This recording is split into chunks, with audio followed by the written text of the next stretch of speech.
Bismillahirrahmanirrahim. Surat At-Taubah ayat ke-65-66. Allah Azza wa Jalla berfirman, "Wala in sa'altahum layakulunna innama kunna nakhudu wa nal'ab." Kalau kamu bertanya kepada mereka, wahai Muhammad, kenapa kalian menghina? Maka mereka akan menjawab, kami hanya bersenda gurau dan bermain-main, enggak serius. Kata mereka, kami enggak serius, hanya bercanda. Qul abillahi wa ayatihi wa rasulihi kuntum tastahzi'un. Katakan kepada mereka, wahai Muhammad, apakah dengan Allah dan dengan ayat-ayatnya dan dengan Rasulnya kalian memperolok-olok, kalian mempermainkan, kalian jadikan bahan candaan? La ta'tadiru, tidak usah kalian mencari-cari alasan. Tidak usah kalian mencari-cari uzur. Walaupun hanya main-main, enggak serius. Qad kafartum ba'da imanikum. Sungguh kalian telah kafir setelah sebelumnya kalian beriman. Surat At-Taubah ayat 65-66. Surat At-Taubah ayat 65-66. Pengabaran tentang kafirnya orang yang menghina Allah atau menghina ajaran-ajaran Allah, agama Allah, Al-Quranul Karim dan hadis Nabi sallallahu alaihi wasallam, atau menghina seorang rasul, maka Allah sendiri yang langsung dengan tegas mengkafirkan orang tersebut. Kata Allah, qad kafartum ba'da imanikum. Sungguh kalian telah kafir setelah sebelumnya kalian beriman. Inilah jemaah sekalian, pelajaran pertama yang bisa kita petik dari ayat yang mulia ini. Kafirnya orang yang menghina Allah atau yang menghina ajarannya, agamanya, ayat-ayatnya, syariatnya, atau yang menghina Rasulullah sallallahu alaihi wasallam, ataupun seorang rasul yang pernah diutus oleh Allah Azza wa Jalla, berdasarkan dalil yang jelas, yang tegas dari Allah Azza wa Jalla, dan juga berdasarkan kesepakatan ulama. Tidak ada perbedaan pendapat. Ulama Islam dari seluruh madhab, dari madhab manapun, semuanya sepakat kafirnya orang yang menghina Allah atau menghina ajarannya, agamanya, syariatnya, ayat-ayatnya, hadis Nabi sallallahu alaihi wasallam, atau menghina salah seorang rasul, terutama Nabi kita yang mulia, Nabi Muhammad sallallahu alaihi wasallam. Sepakat ulama, tidak ada perbedaan pendapat. Orang yang melakukannya, dia kafir, murtad, keluar dari Islam. Bahkan ayat ini juga menjelaskan kepada kita pelajaran yang sangat penting sekali. Sama saja orang yang melakukannya, dia menjadi kafir, apakah dia bersungguh-sungguh, serius, ataukah hanya main-main, enggak sungguh-sungguh, enggak serius. Makanya jemaah sekalian, berdasarkan ayat ini juga, para ulama menjelaskan bahwa orang yang telah mengetahui tidak ada uzur baginya untuk melakukan kekafiran tersebut, walaupun dia main-main, dia enggak sungguh-sungguh, dia enggak serius, dia dihukumi kafir.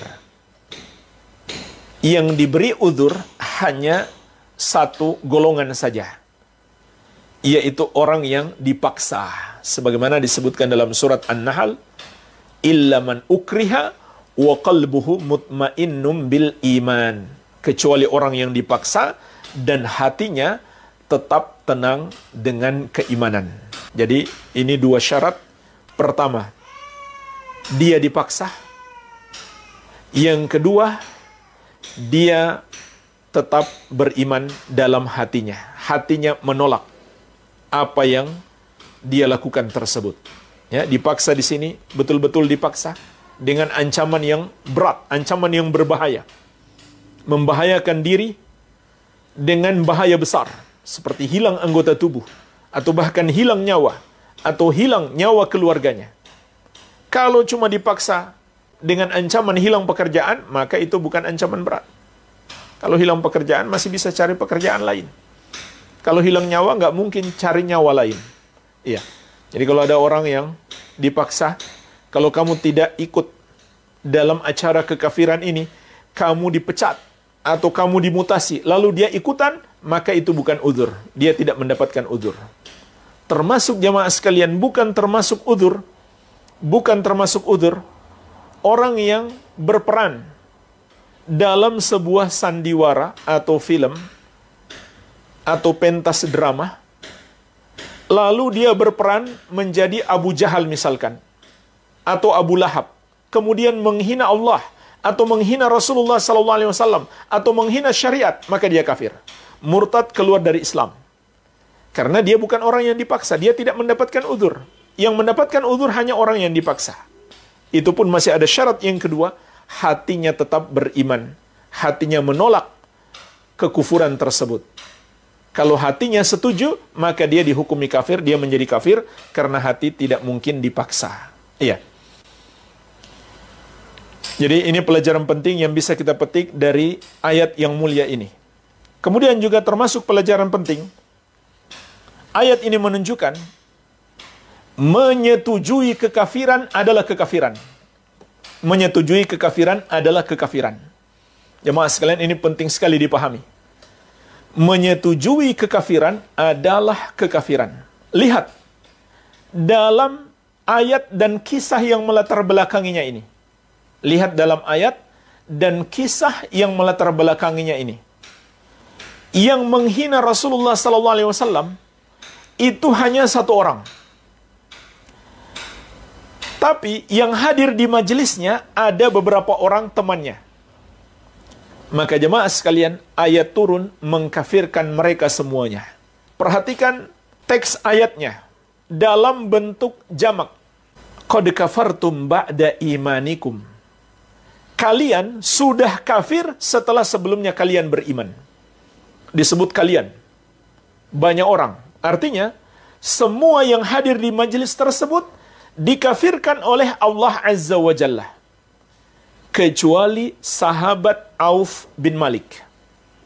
Dan siapapun yang hadir, tapi mengingkari. Kebetulan hadir di situ, bukan sengaja, lalu kemudian mereka mengingkari. Seperti yang dilakukan sahabat Auf bin Malik. Langsung beliau katakan, kadzabta, engkau dusta. Engkau tidak benar. Bahkan engkau ini aku mengira adalah seorang munafik.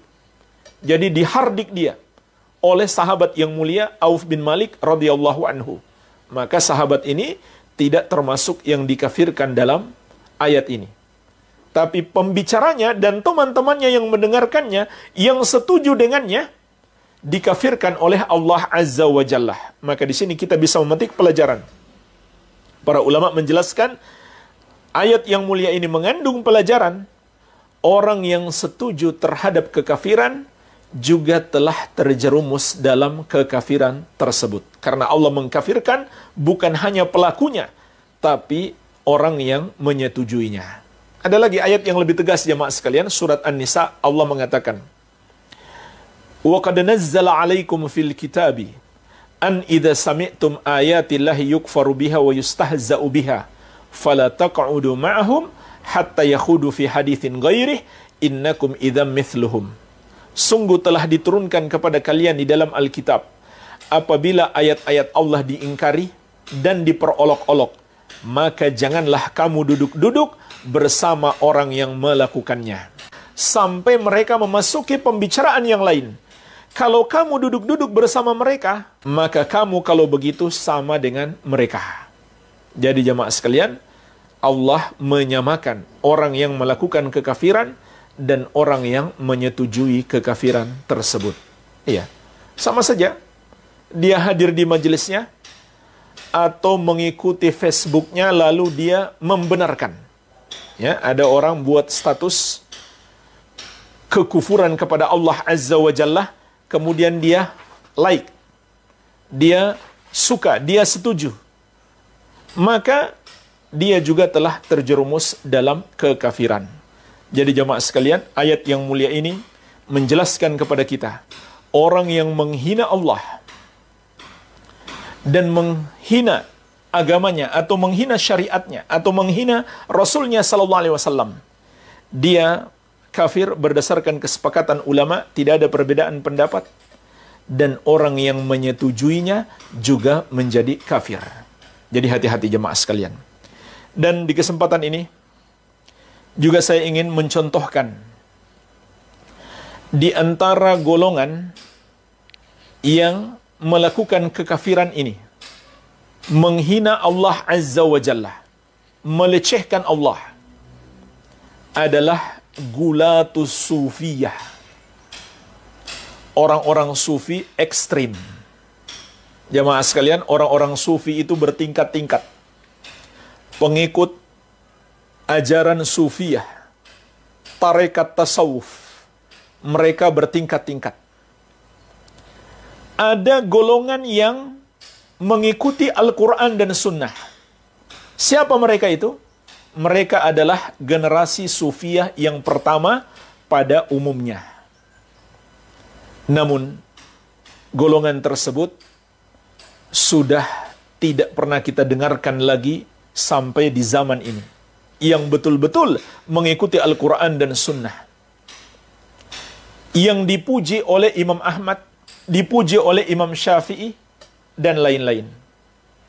Seperti Junaid al-Baghdadi rahimahullah. Jadi awal kemunculan sufi itu dikatakan oleh para ulama karena mereka suka menggunakan pakaian yang terbuat dari wol. Wol itu bahasa Arabnya suf. Makanya mereka disebut sufi. Inilah salah satu pendapat yang paling kuat tentang awal kemunculan sufi. Ajarannya disebut tasawuf. Kelompoknya disebut tarekat. Awal kemunculan mereka karena ada sekelompok ahli ibadah yang suka menggunakan suf, pakaian wol. Kenapa mereka suka menggunakan pakaian itu? Karena itu pakaian yang menunjukkan kesederhanaan.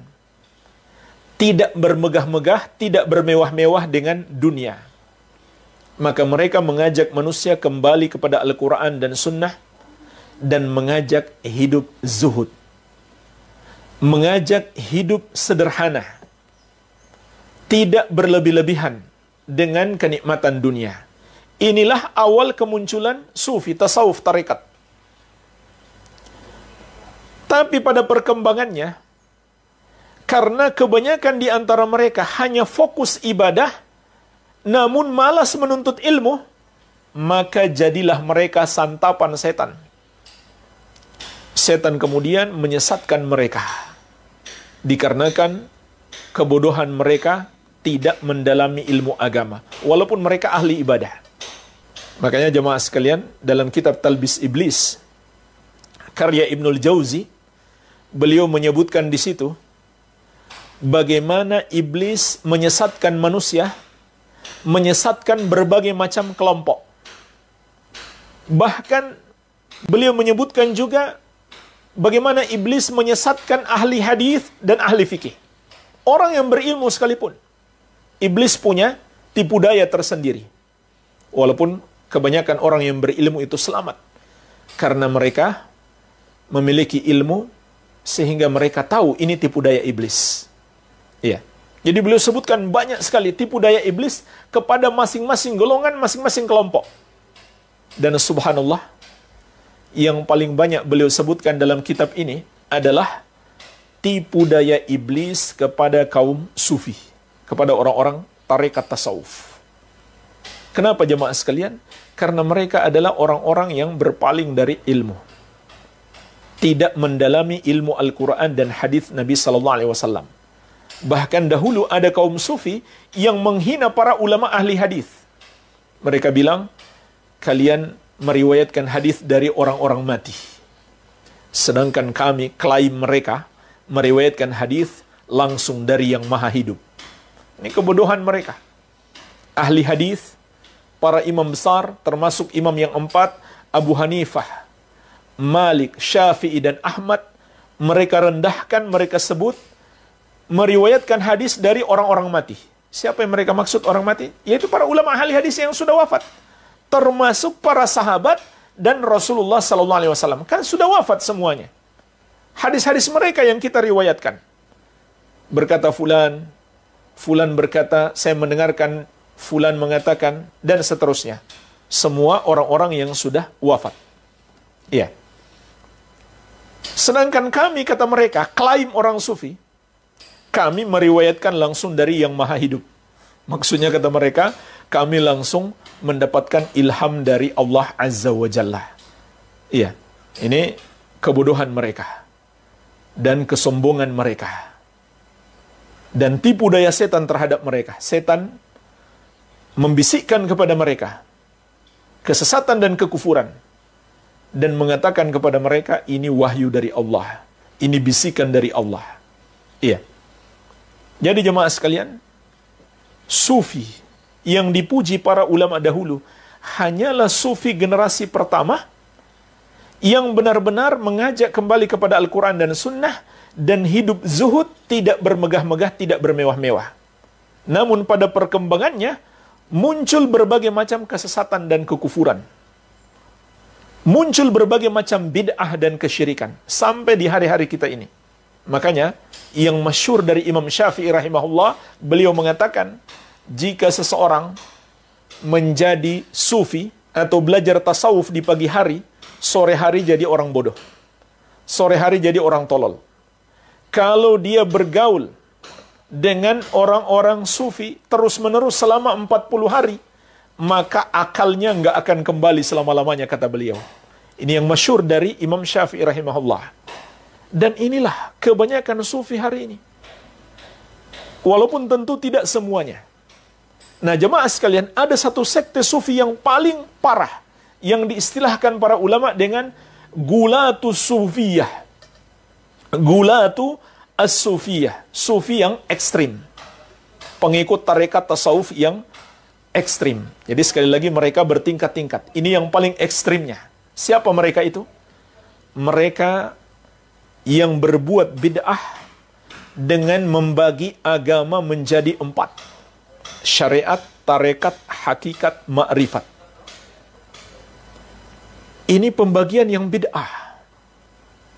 Tidak pernah diajarkan oleh Rasulullah SAW, tidak pula oleh para sahabat radhiyallahu taala anhum ajmain, maupun generasi tabi'in dan tabi'ut tabi'in, tidak pula oleh imam yang 4. Abu Hanifah, Malik, Syafi'i, dan Ahmad tidak pernah mengajarkan pembagian agama seperti ini. Ini hanya bualan orang-orang sufi. Ini bid'ah dalam agama. Tapi jemaah sekalian, ini bukan sembarang bid'ah. Ini bid'ah yang mengantarkan kepada kekafiran. Apa kekafiran yang muncul dari bid'ah ini? Di antaranya adalah mereka sampai berkeyakinan, jika seseorang sudah sampai derajat hakikat atau ma'rifat, maka berarti dia sudah menjadi wali, dan apabila dia sudah menjadi wali, dia sudah lebih tinggi dari seorang nabi. Dia lebih tinggi daripada Rasulullah SAW. Ini kekufuran jemaah sekalian. Meyakini ada seseorang yang bisa menjadi lebih mulia dari Rasulullah SAW, walaupun dia benar-benar wali. Dan ini termasuk kesepakatan ulama, tidak ada perbedaan pendapat, yaitu meyakini ada seseorang yang sama kedudukannya atau lebih mulia daripada Rasulullah SAW dari kalangan wali-wali Allah Azza wa Jalla adalah termasuk kekufuran. Karena itu adalah pendustaan terhadap ayat-ayat dan hadis yang menjelaskan beliaulah makhluk yang paling mulia. Beliau adalah makhluk yang paling mulia. Ya, di antaranya Allah Azza wa Jalla memerintahkan beliau untuk mengatakan, wa ana awwalul muslimin, dan akulah muslim yang pertama. Apa maksudnya muslim yang pertama? Muslim yang terbaik. Beliaulah manusia terbaik, makhluk yang terbaik. Hamba Allah yang berserah diri kepadanya, yang muslim, yang tunduk kepadanya, yang terbaik adalah Rasulullah SAW. Kalau mereka bilang ada seorang wali Allah, yang kedudukannya bisa melebihi Rasulullah SAW, berarti mereka mendustakan ayat ini. Ini adalah kekufuran. Kemudian kekufuran yang berikutnya, mereka katakan lagi, karena dia sudah lebih tinggi dari Rasul, maka dia terlepas dari syariat Rasul SAW. Karena dia sudah tingkatan hakikat, sudah tingkatan ma'rifat. Sedangkan Rasul dan para pengikutnya barulah tingkatan syariat. Subhanallah. Makanya Sufiyah ini dalam tingkatan yang paling ekstrim ini adalah agamanya orang-orang sombong, merasa lebih hebat daripada Rasulullah SAW dan para sahabat radhiyallahu taala anhum ajma'in. Tidak lain, ini adalah ujub dan sombong. Iya. Jadi mereka katakan karena dia sudah jadi wali, tingkatannya sudah hakikat atau makrifat, sehingga dia tidak perlu lagi menjalankan syariat. Syariat Islam atau syariat Rasulullah SAW mereka tidak perlukan lagi. Karena sudah hakikat atau sudah makrifat. Maka jemaah sekalian, ulama Islam juga sepakat, tidak ada perbedaan pendapat. Ini adalah termasuk kekafiran. Kenapa? Di antara sebabnya karena ini termasuk pendustaan terhadap pengutusan Rasulullah SAW kepada seluruh manusia. Di antaranya dalam Al-Quran Allah tegaskan, Qul ya ayuhan nas inni rasulullahi ilaikum jami'an. Katakan wahai Muhammad, sampaikan kepada seluruh manusia, wahai manusia, sesungguhnya aku adalah utusan Allah kepada kalian semuanya. Tapi orang-orang ekstrim sufi ini seakan mengatakan, tidak, kami tidak termasuk orang yang diutus kepada kami Rasulullah SAW. Kami lebih tinggi dari beliau. Kami tidak wajib menjalankan syariat beliau. Subhanallah. Ini sepakat ulama termasuk kekafiran. Dan juga jemaah sekalian, termasuk kekafiran mereka yang disebabkan pembagian agama tadi, pembagian syariat, tarekat, hakikat, makrifat, adalah sampai tingkat mendustakan keberadaan Allah dan menghina Allah. Mendustakan keberadaan Allah dan menghina Allah Subhanahu wa ta'ala. Iya. Yaitu ketika mereka berkeyakinan bahwa Allah menyatu dengan makhluk. Allah menyatu dengan makhluk. Dan orang yang pertama sekali mencetuskan pemahaman ini, Al-Hallaj, tokoh sufi terkenal, itu dihukum mati. Dihukum mati oleh pemerintah kaum muslimin dan disetujui oleh para ulama ahli sunnah yang ada di masa tersebut. Bahkan dinukil kesepakatan ulama ahli sunnah untuk memberikan hukuman mati kepadanya. Al-Hallaj yang pertama mencetuskan pemahaman ini.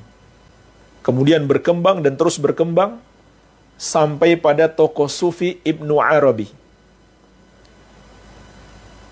Sampai akhirnya menjadi keyakinan mereka wihdatul wujud, menyatunya seluruh makhluk dengan Allah Azza wa Jalla. Dan apa awal penyimpangan ini jamaah sekalian? Dari salah menafsirkan kalimat tauhid la ilaha illallah dengan la mawjuda illallah. Ini akar penyimpangan gulat sufiyah, sufi ekstrim. Karena menafsirkan la ilaha illallah sesuai pemahaman mereka. Tidak mengikuti pemahaman ahli sunnati wal jamaah, la ma'budah hakun illallah. Tidak ada yang berhak disembah kecuali Allah. Itu penafsiran ahli sunnati wal jamaah. Penafsiran sufi apa? La mawjuda illallah. Tidak ada yang berwujud kecuali Allah. Tidak ada yang berwujud kecuali Allah. Ditambah lagi dengan pembagian agama tadi, syariat, tarekat, hakikat, ma'rifat.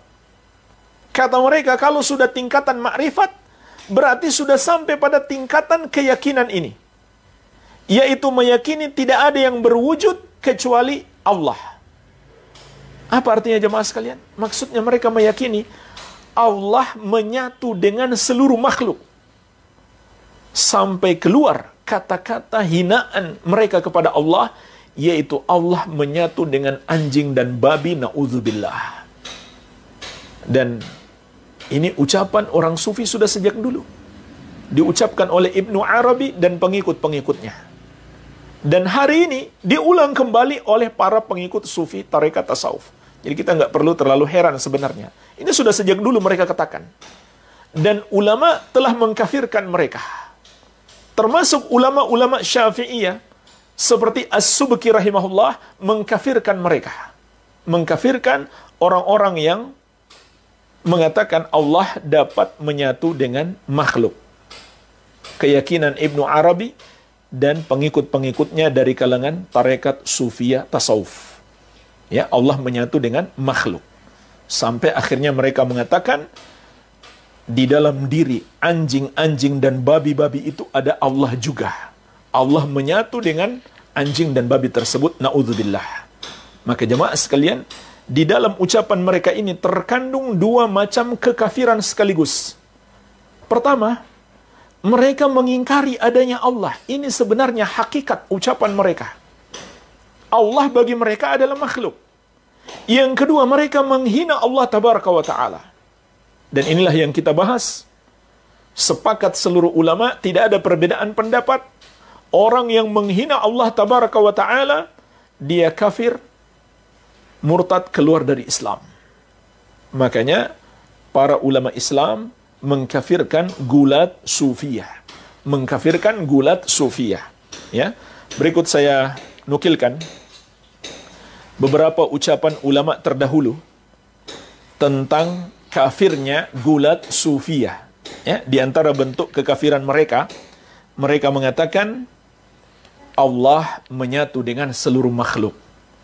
Allah menyatu dengan hewan-hewan yang buruk sekalipun. Na'udzubillah. As-Subki rahimahullah, ulama besar, ulama yang masyhur dari kalangan madhab Syafi'i. Beliau mengatakan, wa man kana min haula'i sufiyya al-mutaakhirin. Dan siapa saja dari kalangan sufiyah al-mutaakhirin. Perhatikan jemaah sekalian. Sufiyah mutaakhirin. Sufiyah pada perkembangan selanjutnya, bukan sufiyah generasi awal. Sekali lagi, yang dipuji oleh para ulama dahulu hanyalah sufiyah generasi awal. Tapi pada perkembangannya, hampir tidak ada lagi yang seperti mereka. Umumnya berbuat bid'ah dalam agama. Ya, sampai bid'ah yang paling ekstrim ini.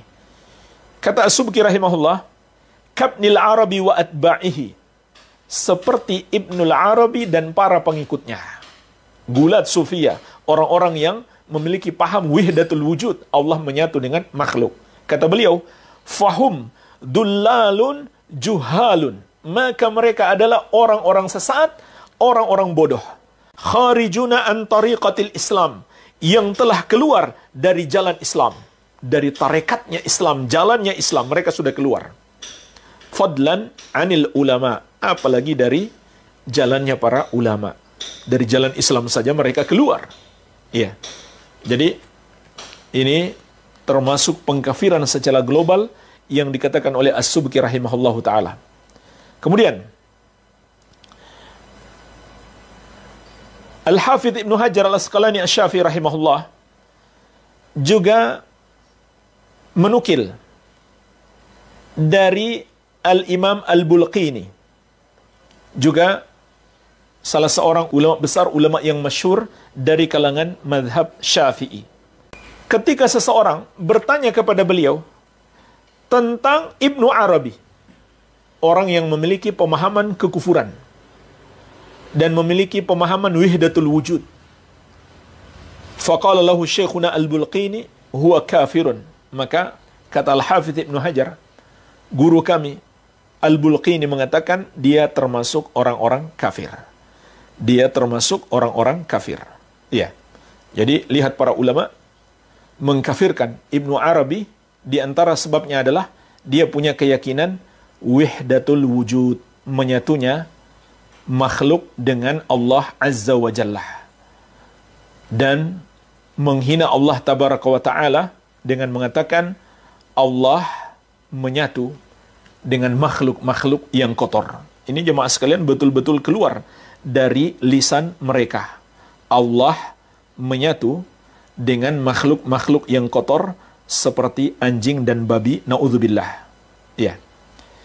Dan jemaah sekalian, sampai para ulama juga mengatakan mereka lebih kafir daripada Yahudi dan Nasrani dan musyrikin Arab.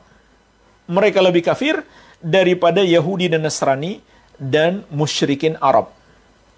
Orang-orang Nasrani, di antara kekafiran mereka, karena mereka mengatakan Allah adalah satu dari yang tiga. Allah adalah satu dari yang tiga. Maka Allah tegaskan, laqad kafara alladhina qalu innallaha huwa thalithu thalathah. Sungguh telah kafir orang-orang yang mengatakan Allah adalah satu dari yang tiga. Perhatikan jemaah sekalian, bagaimana Allah mengkafirkan orang-orang Nasrani. Karena mereka mengucapkan Allah adalah satu dari yang tiga. Begitu pula mereka mengatakan Allah adalah Isa bin Maryam. Apa kata Allah? Laqad kafara alladhina qalu innallaha huwal masihu bin Maryam. Sungguh telah kafir orang-orang yang mengatakan Allah itu adalah Al-Masih putra Maryam. Jadi ini kekafiran orang Nasrani. Tapi jemaah sekalian, kekafiran Sufiyah itu lebih parah lagi. Mereka mengatakan seluruh makhluk adalah Allah. Seluruh makhluk adalah Allah. Sampai anjing dan babi sekalipun adalah Allah. Na'udzubillah. Orang Nasrani pun nggak berucap begitu. Yang mereka ucap, yang mereka pilih, makhluk sebagai Allah bagi mereka adalah makhluk yang paling mulia menurut mereka. Makhluk yang paling mulia menurut mereka. Dan mereka mengucapkan itu dengan maksud memuliakan Allah dan memuliakan makhluk tersebut. Bukan dengan maksud menghina Allah Azza wa Jalla, tapi tetap saja Allah mengkafirkan mereka. Dan orang-orang Yahudi tidak mengatakan Allah satu dari yang tiga. Allah adalah Isa bin Maryam. Tapi bersamaan dengan itu, mereka juga dihukumi kafir oleh Allah. Ya, di antara kekafiran mereka mengatakan Uzair ibnullah, Uzair anak Allah. Itu juga menyamakan Allah dengan makhluk. Dan kaum musyrikin Arab juga tidak pernah mengatakan Allah menyatu dengan makhluk. Berhala-berhala yang mereka sembah itu tujuan mereka agar mendapatkan syafaat di sisi Allah, mendekatkan mereka kepada Allah. Bukan berhala itu adalah Allah. Apa kata mereka? Allah sebutkan dalam Al-Quran, ma na'buduhum illa liyuqarribuna ilallahi zulfa. Mereka berkata, kami tidak menyembah patung-patung itu, berhala-berhala itu, kecuali agar mereka mendekatkan kami kepada Allah sedekat-dekatnya. Jadi, mereka tidak samakan Allah dengan patung-patung itu. Maksudnya mereka tidak mengatakan Allah menyatu dengan patung-patung itu. Makanya kata Syekhul Islam, inna kufra haula'i a'zamu min kufril yahud wan nasara wa musyriki al-arab. Sesungguhnya kekufuran orang-orang sufi ekstrim ini yang mengatakan Allah menyatu dengan seluruh makhluk sampai menyatu dengan anjing dan babi, na'udzubillah, itu lebih dahsyat kekafiran mereka daripada kekafirannya Yahudi, Nasrani, dan musyrikin Arab. Karena mengandung pelecehan dan penghinaan yang sangat dahsyat kepada Allah Subhanahu wa Ta'ala. Tapi apakah sampai hari ini masih ada orang yang berkata seperti itu? Faktanya jemaah sekalian, masih ada. Masih ada orang yang berkeyakinan seperti itu. Baik yang terang-terangan mengatakan, bahkan menulis di Facebook, maupun yang tidak mengajarkan kepada orang lain. Iya. Jadi ini disebut gulat sufiyah. Golongan sufi yang dikafirkan oleh para ulama ahli sunnati wal jamaah. Dan peletak dasar ajaran ini dihukum mati oleh penguasa kaum muslimin di masa tersebut karena ucapan-ucapannya tersebut Allah menyatu dengan makhluk. Iya. Jadi ini contoh lain orang yang menghina Allah Subhanahu wa Ta'ala, yaitu gulat sufiyah, menyamakan Allah dengan makhluk, bahkan makhluk-makhluk yang paling kotor seperti hewan-hewan yang sangat kotor. Naudzubillahi min dzalik. Ya.